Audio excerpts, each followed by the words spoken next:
We are turning in, they say, you bring the third world in, you become a third world country. You bring the third world in, you become a third world culture. That's the facts. That's what we are witnessing. That's what Pierre Elliott Trudeau had in mind. And it is time to put a stop to this. Amira El-Gawabi is full on Islam. She's a special representative on combating Islamophobia. Islamophobia is a made-up word, and it is, again, another weapon of warfare in the tool belt of the Muslims in order to silence opposition of Islam. The more that Europe becomes potentially an Islamified area. I said, do not come to the Polish borders. It's not our police who came to beat you up or push you back. It's you who came here illegally to our border to cross it illegally. So do not come to the Polish border. You will not be killed. Do not go to the Polish border, and you will not die. Places in Europe are not even recognizable, frankly, anymore. They're not recognizable. And we can argue about it, but there's no argument. I won't continue to put you through that, but it goes on one after another of mosques who are all saying kill every Jew and Christian and American. And we know that's going on here in Canada as well. So we're supposed to tolerate this. We're supposed, because, somebody may get offended, because a Muslim may get offended. I'm sorry, that's where I started the show saying you need to be afraid of, worried about offending myself and Canadians at this point. A portion of halal funds terrorism. So again, do you want your Canadian dollars supporting this? Why do we need to advance halal products in Canada? But there is a shift changing. One, we know what's going on in Iran, as I saw another one today, hundreds of thousands of people coming up against the Iranian regime, even though tens of thousands of them are being murdered in cold blood on the streets by the regime. And in other places around the world, they're referring to Gen Z as turning to the Bible as a religious rival sweeps across Canada and the UK. As they increase in number, so does the threat. So make sure you stay on till the end of the show, because I'm going to show you some evidence to support this.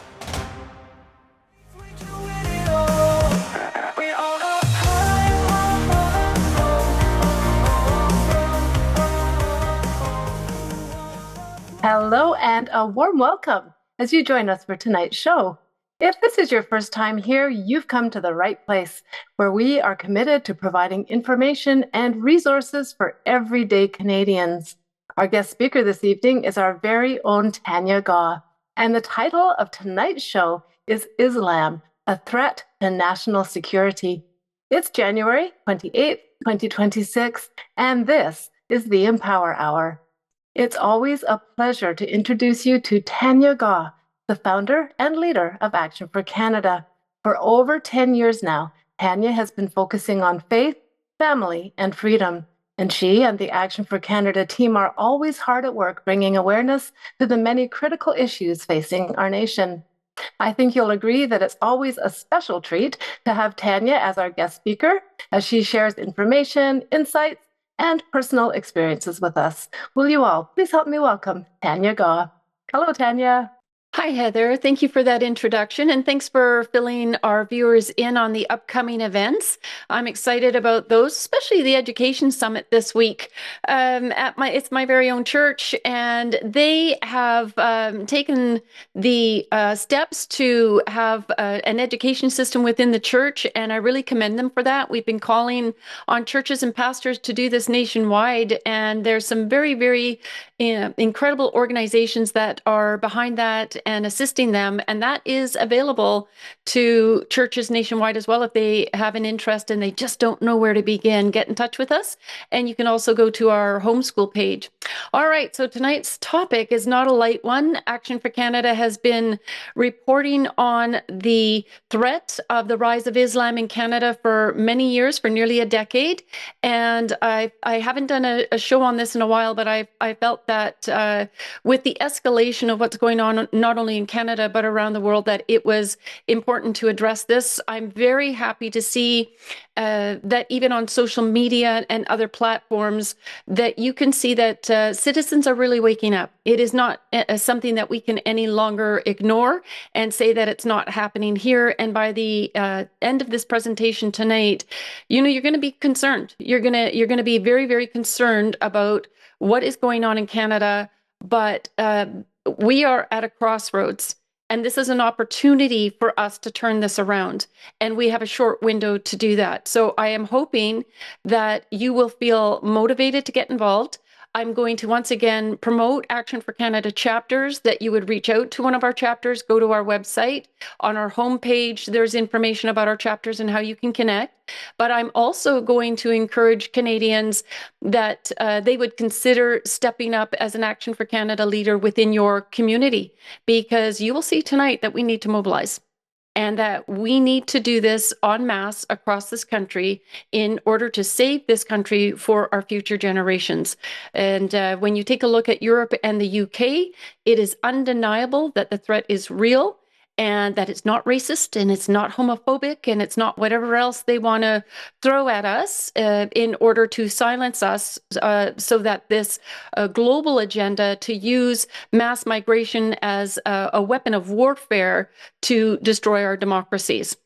All right, so I've decided, due to the length of the show tonight, to cut up it into two. We're going to have a part one and a part two. Part one will focus on what is indeed happening in Canada, but also around the world, building to legitimize that the concerns presented in this report of a heightened nature, and that we need Canadians. This is a 911 call to Canadians to get involved, join Action for Canada, start speaking out, find your voice, stop being censored, stop being quiet, stop being politically correct. And then part two, I will be addressing the Muslim Brotherhood. I will be focusing on a report that I wrote last year on Alberta and the rise of Islamic extremism there, also focused on the activities of the Muslim Brotherhood. And then as well, I will touch on the extremism from other groups within the Sikh and Hindu communities. And I really hope that you will share both sessions, because I think they're incredibly important to our national security. And as I always say, knowledge is power. And when you have it, you got to share it. So I'm starting off by again proclaiming Canada is a Christian nation. I don't want to hear that we're secular. I don't want to hear that we're multicultural. Over 10 years ago, I wrote a report that multiculturalism was a failure worldwide when the host country's values aren't being embraced. And it was never meant to be success. Multiculturalism, the term, it was made up. You can't have so many cultures living together without the host country's core values being embraced. And we're seeing that. And Pierre Elliott Trudeau knew what he was doing when he was trying to force that into the Charter of Rights and Freedoms.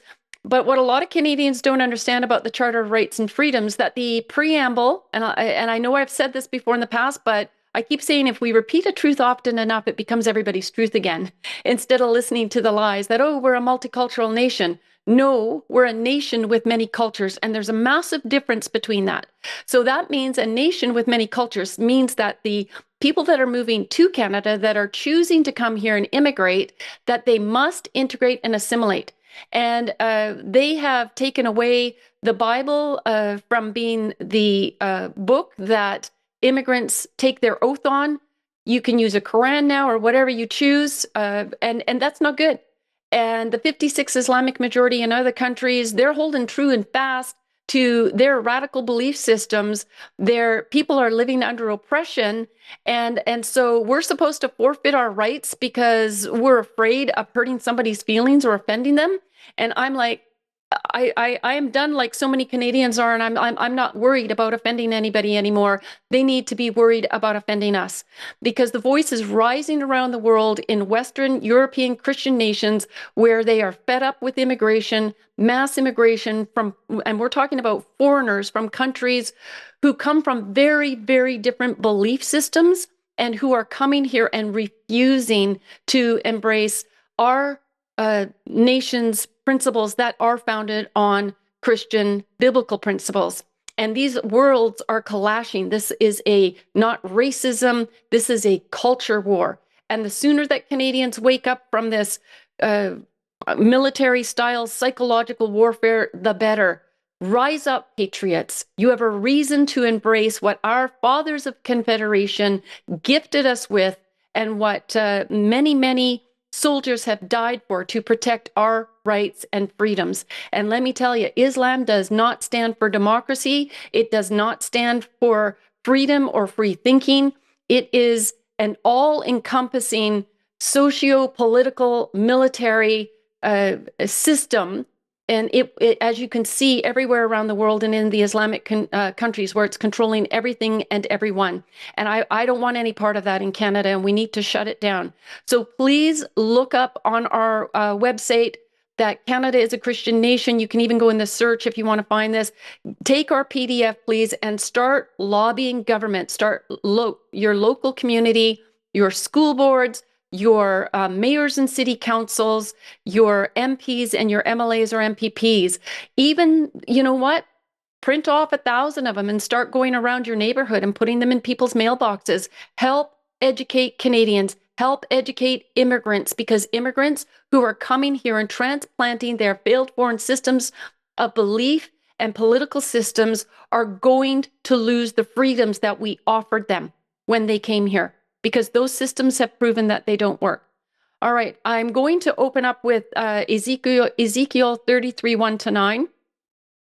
Now, this is interesting because normally I finish with a verse, and I will have a verse at the end, and but I just think it's important. So it says, this is to Ezekiel, they're referring to him as Israel's watchman, but we can all be watchmen on the wall, and we should be. And I believe Action for Canada is a watchman for Canada and for Canadians. So it says, once again, a message came to me from the Lord. Son of man, give your people this message. When I bring an army against a country, the people of that land choose one of their own to be a watchman. When the watchman sees the enemy coming, he sounds the alarm to warn the people.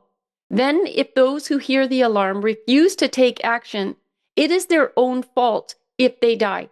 They heard the alarm, but ignored it. So the responsibility is theirs. If they had listened to the warning, they could have saved their lives. But if the watchman sees the enemy coming and doesn't sound the alarm to warn the people, he is responsible for their captivity. They will die in their sins, but I will hold the watchman responsible for their deaths. Now, son of man, I am making you a watchman for the people of Israel. Therefore, listen to what I say and warn them for me. If I announce that some wicked people are sure to die and you fail to tell them to change their ways, then they will die in their sins, and I will hold you responsible for their deaths. But if you warn them to repent and they don't repent, they will die in their sins, but you will have saved yourself.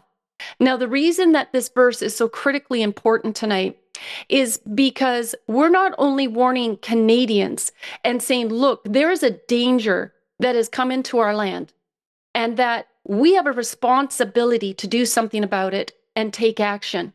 So that is what Action for Canada is doing. We're warning our fellow Canadians, but we are also warning the individuals who have come into our land and that they are participating in an evil. And some of them, it'll come up tonight where, you know, there's the reference to the moderate Muslim or that nice Muslim, the neighbor. But when we look at the Quran, there's over 100 verses that talk about killing the infidel, killing the Jew, killing the Christian. And that means that they are either ignorant of the Quran or they're practicing taqiyya, which means to lie, to befriend us Canadians and you as neighbors, and to deceive you and to think they're peaceful until it comes to a point when they're not. And that isn't something we should have to be determining any longer, knowing that the threat is so real, knowing that Islam is not actually a religion. As I said, it is a socio-political military system, and they themselves are on recording as well saying, you know, that they are not a religion, and their plan is to conquer worldwide. And we would be wise if they're telling us what they're going to do. We better be listening and willing to take the necessary steps to shut it down. I'm going to start tonight as well with some encouragement, because this is going to get very concerning and very dark, but there is a shift changing. One, we know what's going on in Iran, as I saw another one today, hundreds of thousands of people coming up against the Iranian regime, even though tens of thousands of them are being murdered in cold blood on the streets by the regime. And in other places around the world, they're referring to Gen Z as turning to the Bible as a religious rival sweeps across Canada and the UK. And that is God being gracious to our nations. We turned our back on God. He is giving us an opportunity through our affliction to get on our knees and turn to Him. And a beautiful thing is happening. And it's our younger generation that is coming around. And this is just a little video that I came across today, just to give you an idea.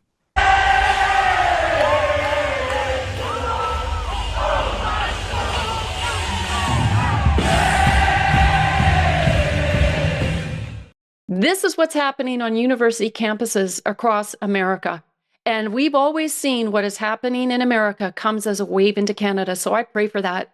I pray for revival amongst our youth and amongst everyone in this nation, because we need Jesus if we're going to survive this. If you go to Action for Canada's webpage under current issue and drop down to the Radical Islam section, this page will open.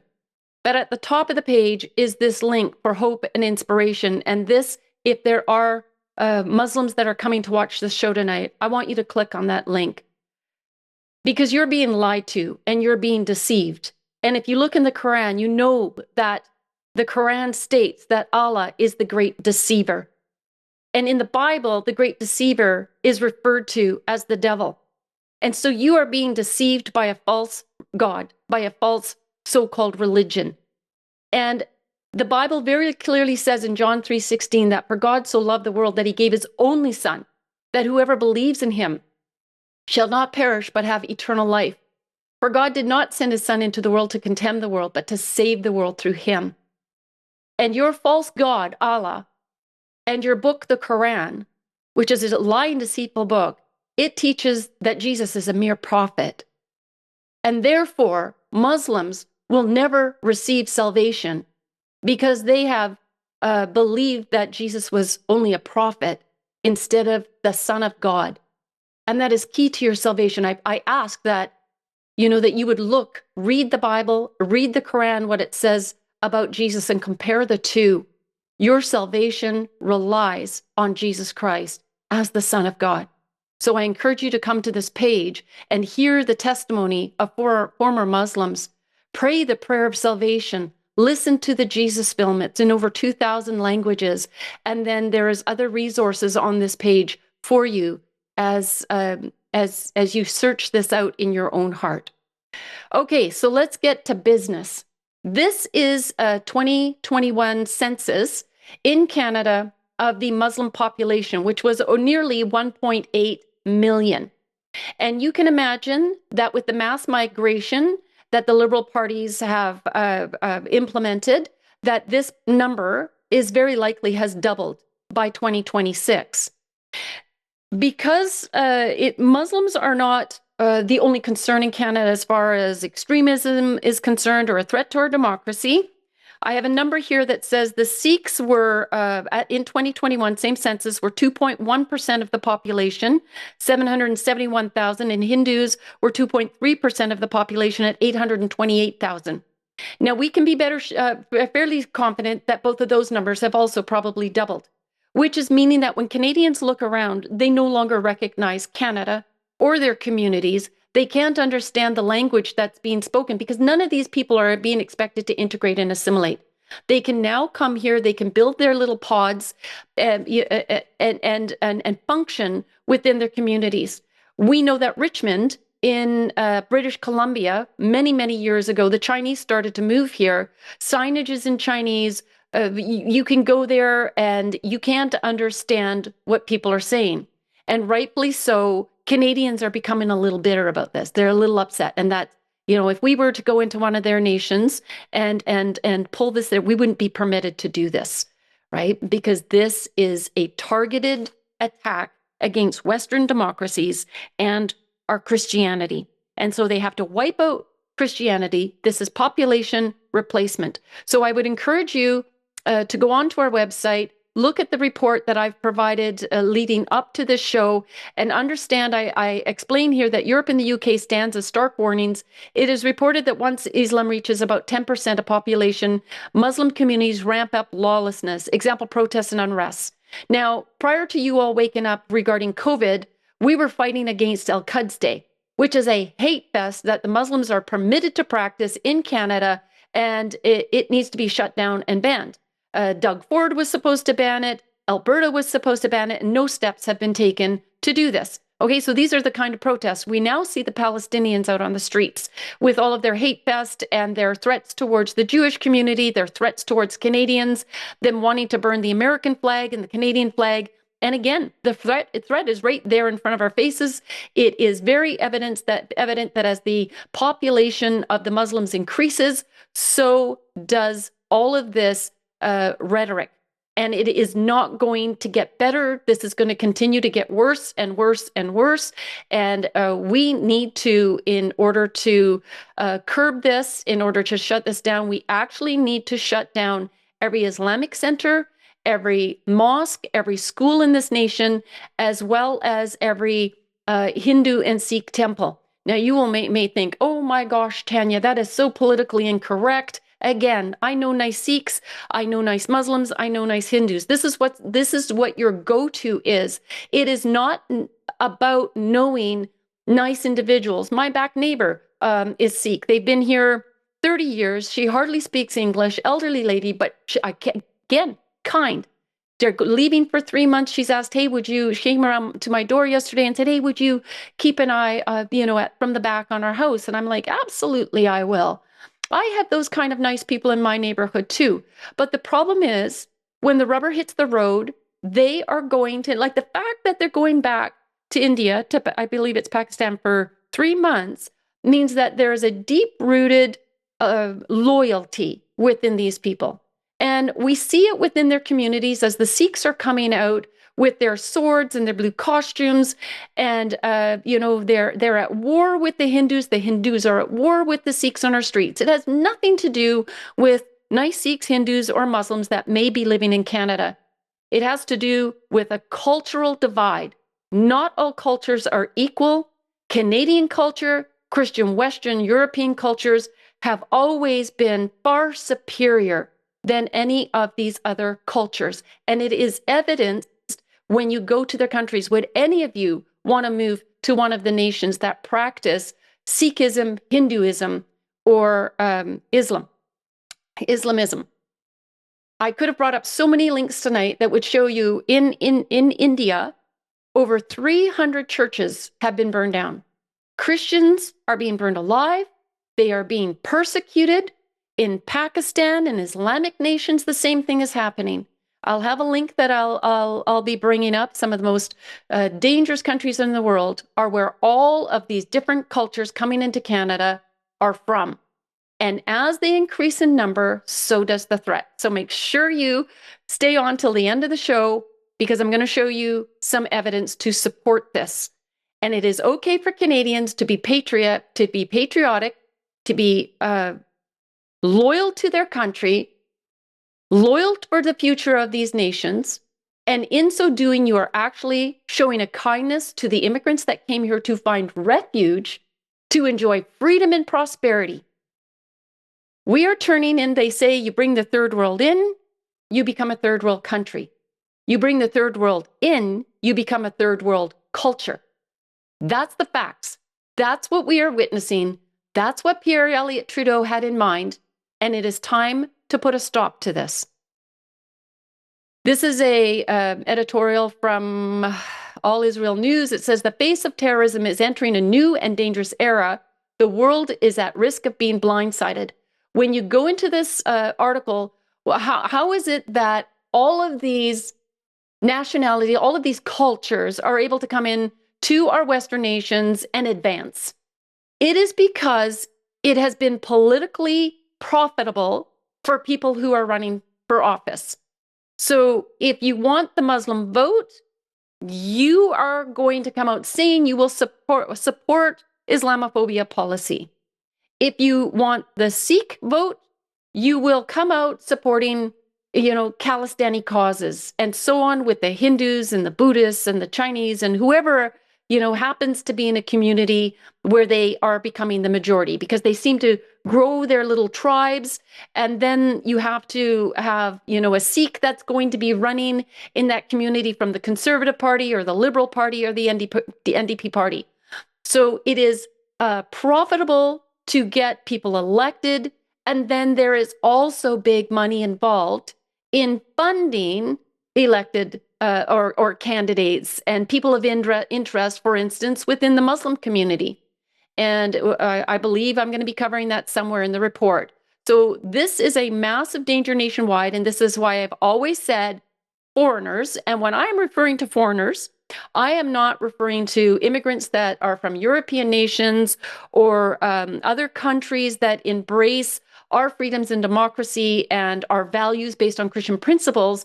I'm talking about foreigners who are foreign to these principles, who do not support them. So just on the onset, if I refer to foreigners, I would most likely then be referring to Sikhs, Hindus, Muslims, CCP, you name it. These are people who are coming here and pose a threat. And these are the ones that should not be permitted. There should be proper vetting done. There is a vetting system within intelligence, but because the Liberals have had this majority and are working together, there's this coup, there is this treason taking place, and therefore, whatever intelligence is obliged to do, the government is coming in and obviously shutting them down. Because we've seen the CSIS reports that have announced in 2018 or 19 saying that our very charter rights and freedoms are under threat. That's pretty serious. So that means that we've got to stop political entryism. That means we need to stop foreigners from being able to run for office. We need to deport all of these people that are being brought in order to support the Liberals to get into office next round. Like I say, we're facing an unbelievable era of terrorism as these ploys and it's a different kind of engagement in war. And somehow we need to rally enough Canadians to understand that what happens on Election Day matters, but what happens a year in advance, 2 years in advance of Election Day matters. That means we need to find candidates well in advance. We need them door knocking. We need them very involved in their community. And then every single Canadian needs to get out and help get them elected and do their civic duty and vote. Now, this is a report from World Watch, and it is talking about the persecution of Christians, and these are the worst nations. You will notice that obviously North Korea, but you will notice that the majority of them are Muslim nations. So the key here is that Islam poses a problem worldwide. So we can't just say that this is Islamic extremism, because this is what the Quran is based on. It's Islam, and we need to name our enemy. These are a few verses from the Quran, just so you can get an idea that I'm not making this up. Slay the unbelievers wherever you find them. Muslims must not take the infidels as friends. That's where I was talking about Taqiyya. Any religion other than Islam is not acceptable. Terrorize and behead those who believe in scriptures other than the Quran, and on it goes. Over 109 verses. Okay, so that is something. If you haven't read the Quran, do some research.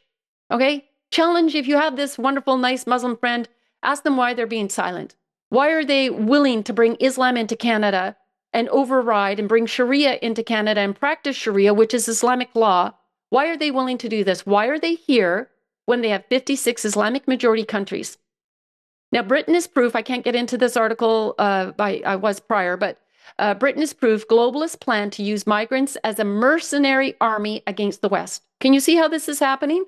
Can you look out on the streets and in your community and see how outpopulation is going to be our demise if we don't demand that the 3 million visa holders that are about to expire from India and other places are told to get out of our country, and that they're rounded up if they're not going to do so? Now, this is, again, now I'll play just this brief video, and we'll go from there. Places in Europe are not even recognizable, frankly, anymore. They're not recognizable. And we can argue about it, but there's no argument. Friends come back from different places. I don't want to insult anybody. and say, I don't recognize it. And that's not in a positive way. That's in a very negative way. And I love Europe, and I want to see Europe go good, but it's not heading in the right direction. President Trump is 100% correct. I am an American who recently spent 3 years living in Europe, and it is not recognizable anymore. Even in the 3 years that I was there, it changed so much. Did you know that in Brussels, only 10% of children and adolescents aged 0 to 17 are of Belgian origin? That means that 89.44% have some foreign background, with 73% of those having a non-EU background. What part of the world did they come from? Sub-Saharan Africa, many Muslim majority countries. And most students, children, were enrolled in Islamic religion courses. Did you know that British residents are a minority in London, and 10 boroughs have a majority non-white population? Mohammed is the #1 baby name in England. So we could go on, but I believe it was in Toronto, Mohammed has become the #1 name. So this is not going to end up looking different than it did in Europe. And that's why we really need to commit to some very serious steps to shut it down. And Islam conquers by stealth jihad, and they have done it expertly. But now people are waking up around the world, some too late, as we hear in Sweden and other places throughout Europe. And that's why affirmative action is needed. And Donald Trump is taking significant steps. But what did they do in America? I mean, Americans rallied like crazy to get Donald Trump elected. And they were up against such corruption. They have proven in the 2020 elections. We did a show on that a couple of weeks ago with Alex Newman, who stated very, very clearly that Venezuela is the one that was behind the rigged elections with their voter machines. And so it was a miracle that Trump got in, and he got in by such a majority, and now they're really doing business there. And as we've stated, if America goes down, there is no hope for the rest of us. And so they're going to need to clean house, but at least they've stopped the individuals that are causing the greatest threat to America. In times of financial uncertainty, safeguarding your assets is increasingly important. In response to ongoing inflation, economic challenges, and market instability, many Canadians are adopting the timeless strategy of investing in precious metals. Historically, gold and silver have held their value, safeguarding your assets against economic turmoil. Action for Canada is pleased to announce our partnership with Steve of Sun City Silver, providing valued members of A4C with expanded investment opportunities designed to help you achieve your financial goals. Steve is an ally of the Freedom Movement, and he's offering members of Action for Canada exclusive access to some of Canada's premier prices. By leveraging his connections with Silver Gold Bull, you can access competitive rates for securing your precious metals. Silver Gold Bull is a trusted Canadian leader, offering live pricing 24/7 and boasting nearly 400,000 five-star reviews on Trustpilot. For an order of $5,000, be sure to indicate you're an Action for Canada member and receive a complimentary 1967 silver dollar, courtesy of Sun City Silver. Expand your collection further by referring a new customer who places a similar order, and Steve will reward you with a special bonus thank you gift. Your purchase with Steve is a dual investment. You invest in your future while simultaneously supporting the Freedom Movement with a percentage of each sale benefiting Action for Canada. For more information, be sure to visit actionforcanada.com/purchasing-precious-metals/. Secure your assets. Protect your future. Support Action for Canada and the Freedom Movement. The information presented is for educational and informational purposes only and is not intended to provide financial, legal, or tax advice, as we are not licensed financial advisors, accountants, or attorneys and cannot provide professional counsel. Be advised that the content and information provided does not create a client relationship. We recommend you consult with a qualified professional advisor before making any financial, legal, or tax decisions. Please note that Action for Canada is not responsible for an individual's financial outcome. Remember, your decisions are your own, and we recommend doing your own research before making any investment. Now, Action for Canada has consistently called on the government. We have a petition calling for a full-on moratorium on immigration, and that needs to be for at least 10 years, if not more. And then we need to clean up this nation by closing the mosques and temples. That means that the majority of these, it is reported, are terrorist cells. And a video at the end I will show you will prove that. If you go in and all over the internet, there's information about the mosques and their hate, they're preaching there. I'll be providing a short clip of that as well. And so it is not unreasonable to say we need a full moratorium on immigration. We need to apply our immigration policies that demanded that we only allow people that are a good match for Canada to come into this nation.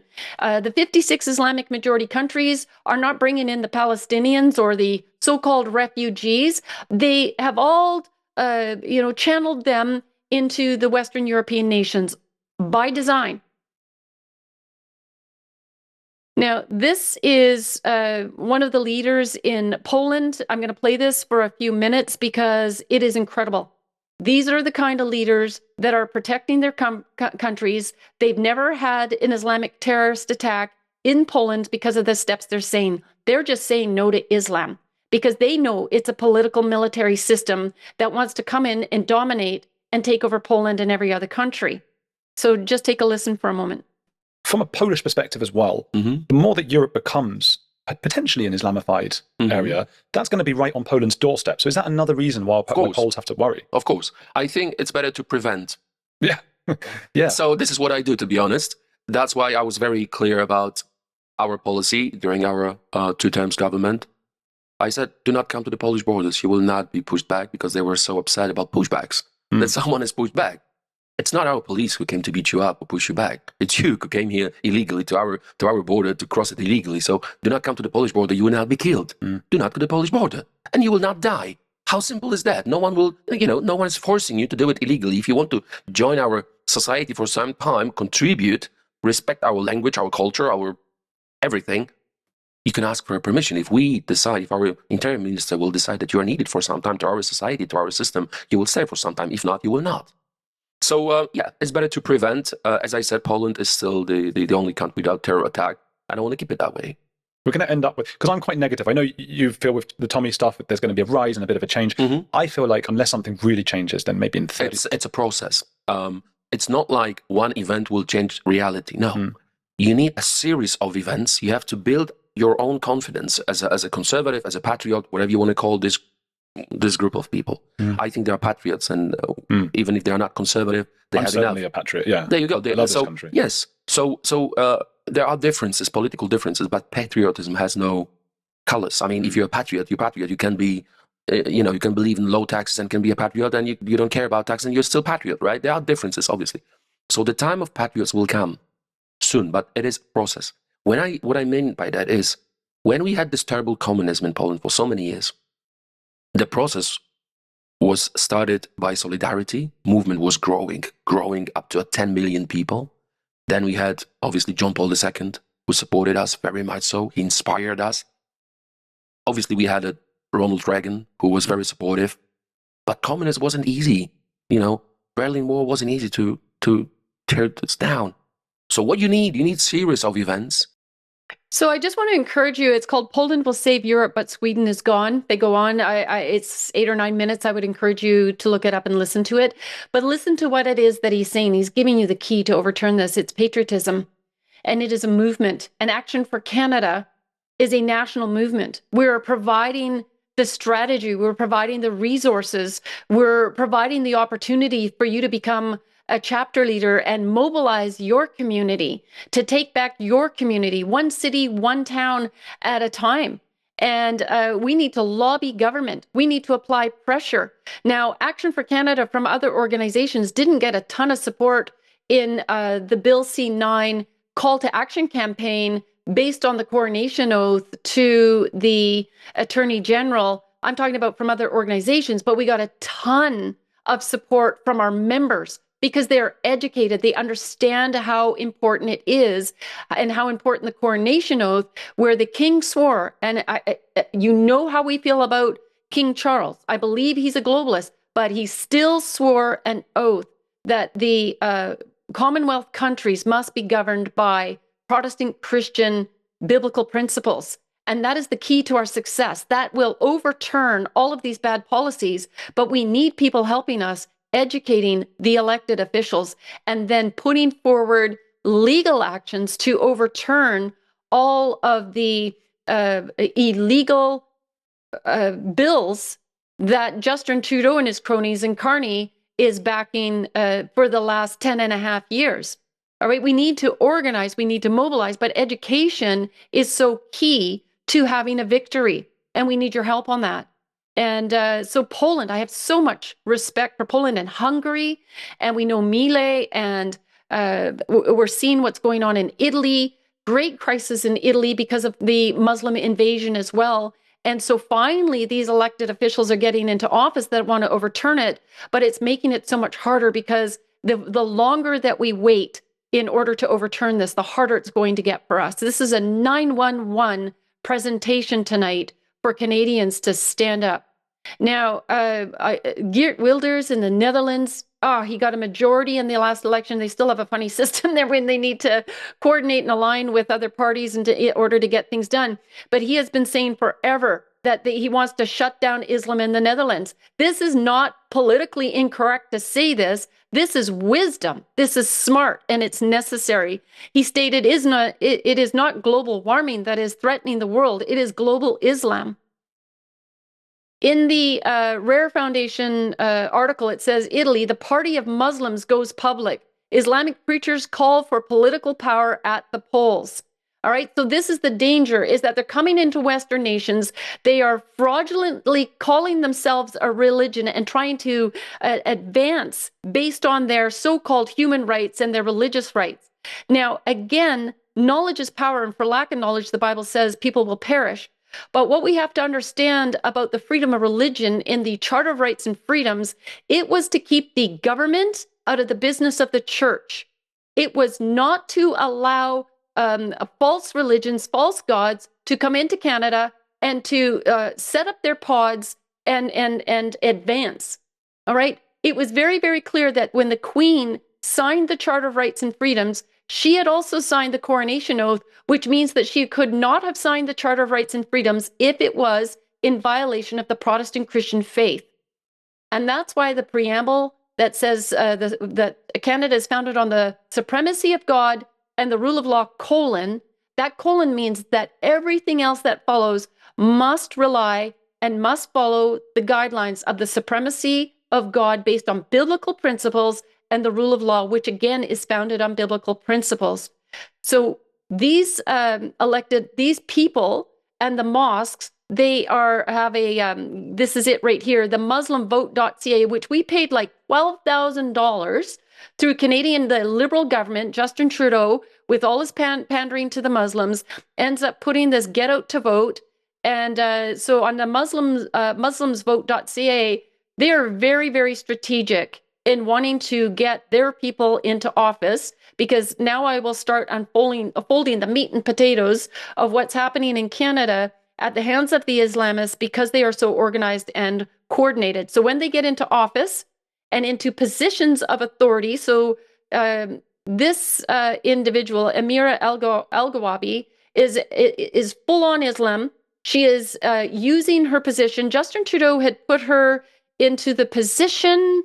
It had to do with, she's a special representative. I apologize, I can't remember. Special representative on combating Islamophobia.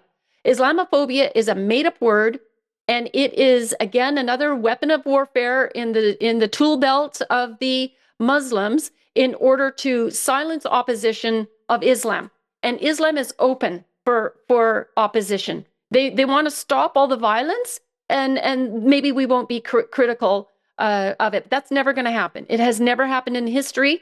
And ever since Islam, and remember, it's a false god, started 600 years after Christ is when Muhammad came to be. All right, so I'm not going to get confused here between recognizing the rights of a false god that where did all of the false religions come from, or so-called false religions? I prefer to, the Bible refers to them as false gods. Well, those are a tool of the enemy, right, to destroy humanity. And we can see how all of the different false gods are having a real impact on our Christian nations. Anyways, I'm just going to keep plugging that in there so you guys wake up to this, and you wake up to what is the foundation of your patriotism here in Canada. So this individual, she gets paid like $191,000 a year, over $200,000 to advance Islam. So our tax dollars are paying her to advance Islamic law in Canada, a foreign law. So the statement by Special Representative Emir El-Gawawi, after meeting with the Prime Minister of Canada on ongoing efforts to combat Islamophobia, promote safety and inclusion, and uphold religious freedoms. Well, that needs to be on Christianity then. Thanks, Amira. But that's not what she's doing, is she? They're misaligning and misrepresenting the Charter of Rights and Freedoms. Now, Iqra Khalid, I've reported on this before, so I won't go too far into it. She had $1 million or something go into from the Muslim society within her riding to get her elected in 2015. And as soon as she was elected, she started putting forward the M103, systemic racism and religious discrimination. Now, there are reported ties to her being tied to the Muslim Brotherhood. I remember seeing a report where she wrote the Constitution. We have the Muslim Student Association that are at universities across the country, and she had written the Constitution for the Muslim Student Association, and basically they're there to recruit Canadian students to Islam. And it was through those reports that there were ties. The Muslim Student Association is directly tied to the Muslim Brotherhood, and it's in a massive terrorism report from the United States.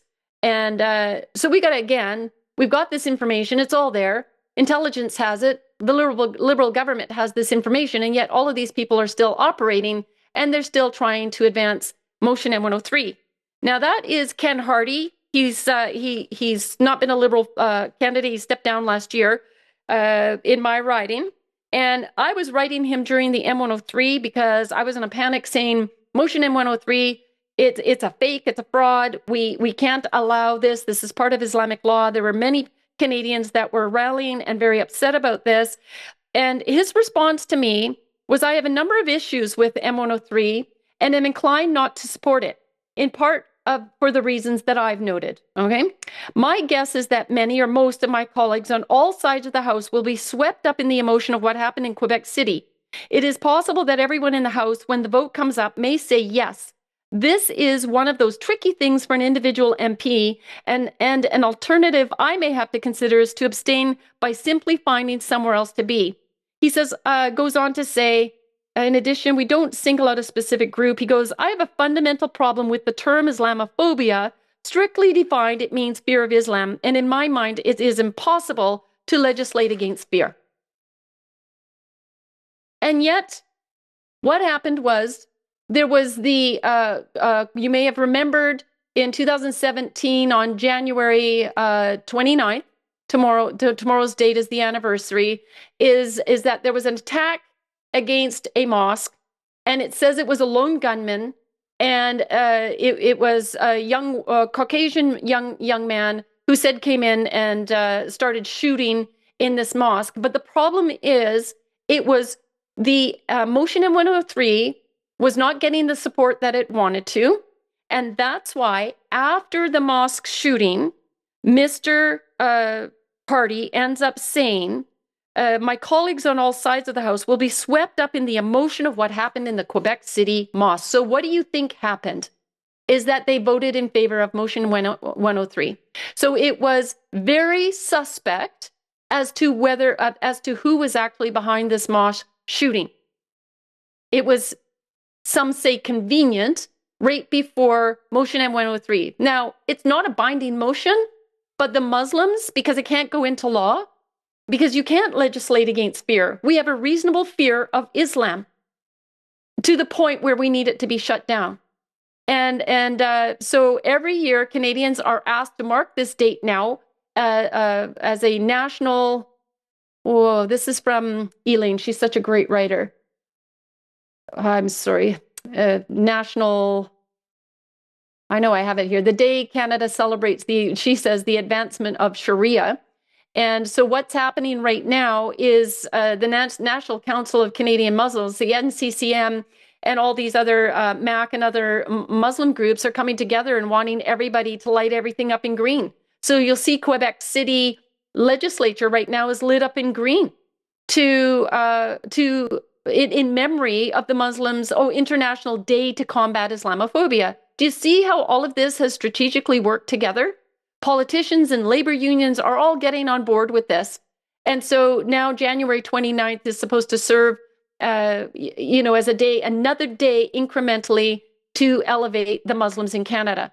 Now, this is about the mosques. I'll play just for a moment. The reason Iranian protesters burning mosques isn't exactly what most Westerners think it is. It is not pure hatred. They are not Palestinians. There is a political reason behind it. And there is a very important lesson in it for you too. So watch this video till the end. Those mosques are not places of worship. Those are bases for the regime's militias besieged in residential neighborhoods. Mosques serve as operating bases, headquarters of repression. They house armories and they are temporary detention centers for arrested protesters. Burning those mosques is the first smart, brave move by protesters to neutralize the regime's oppression forces on the ground. Now pay close attention to what is happening in your own countries in the West. In Iran, for decades, mosques have been recruitment centers used to brainwash, radicalize, and turn angry, confused, or mentally ill people into hate-filled killing machines, ready to be deployed against their own people whenever the regime needs them. 5 decades of patient preparation. So we can hear this, right? We know what's going on, and that's why I'm focusing saying the mosques need to be shut down in Canada as well. This is what's going on in the mosque. We can say this is, I know a lot of it says Dearborn, but I have videos here in Canada of the same things that are going on. Them. Ya Rahman Rahimin, you annihilated. And you destroyed the likes of Ad and Thamud and Fir'aun. These are the Fir'auns and the Ad and Thamud of today. Ya Rahman Rahimin, we ask you, Ya Allah, destroy them. Destroy them, Allah. Take them off the surface of this earth. Ya Rahman Rahimin, Ya Akram al-Akramin. اللهم انصر الإسلام وأعز المسلمين وأذل الشرك والمشركين. I won't continue to put you through that, but it goes on one after another, after another, after another of mosques who are all saying kill every Jew and Christian and American. And we know that's going on here in Canada as well. So we're supposed to tolerate this.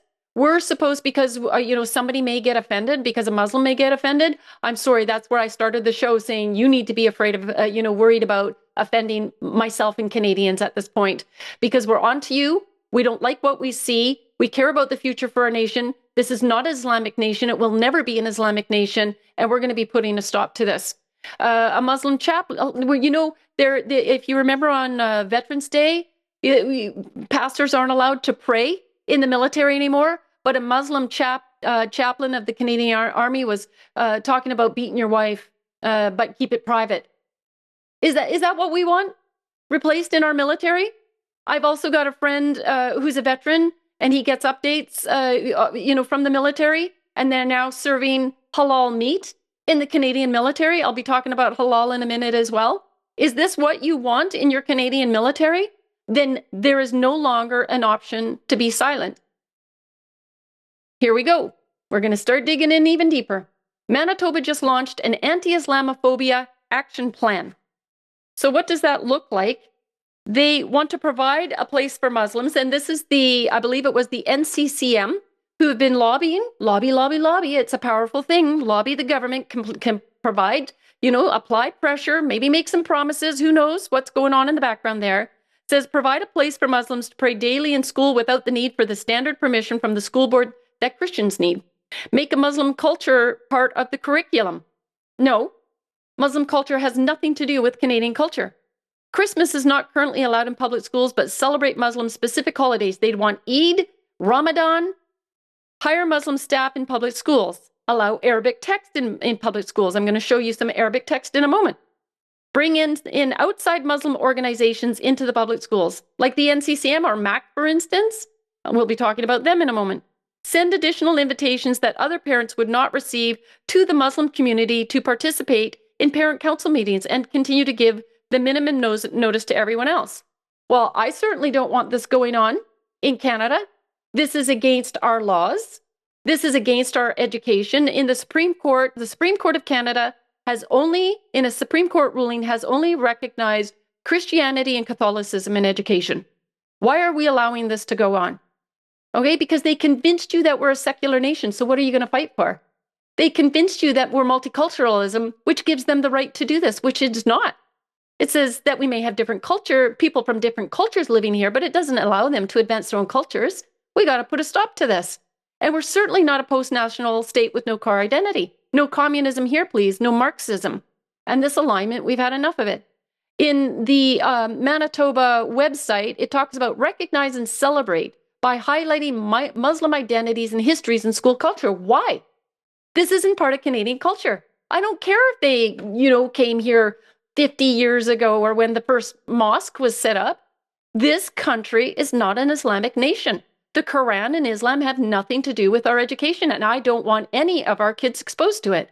They need to be exposed to Canadian education, and I think that's why I say we shut down. If we want them to integrate and assimilate, we need to shut down every Khalistani school. We need to shut down every Islamic school. Okay, equip and empower. Why? By offering educators supportive resources and learning opportunities to foster inclusion. We don't want to include Islam in our education system. Our kids are there to learn about Canadian history, reading, writing, and arithmetic, not other ideologies. Okay, and so on it goes. You get where I'm going with this.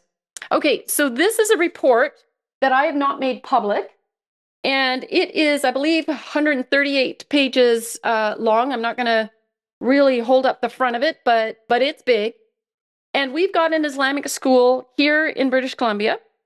And all of the directors, there's pictures of them, there's information, are all tied to Hezbollah. This Islamic school that is operating here in BC also has funding from the Iranian regime. I have personally met with the intelligence a year ago and provided them this information, and this Islamic school is still operating. There is an RCMP officer who is a RCMP spokesperson who is a Muslim who has been tied to this group of people.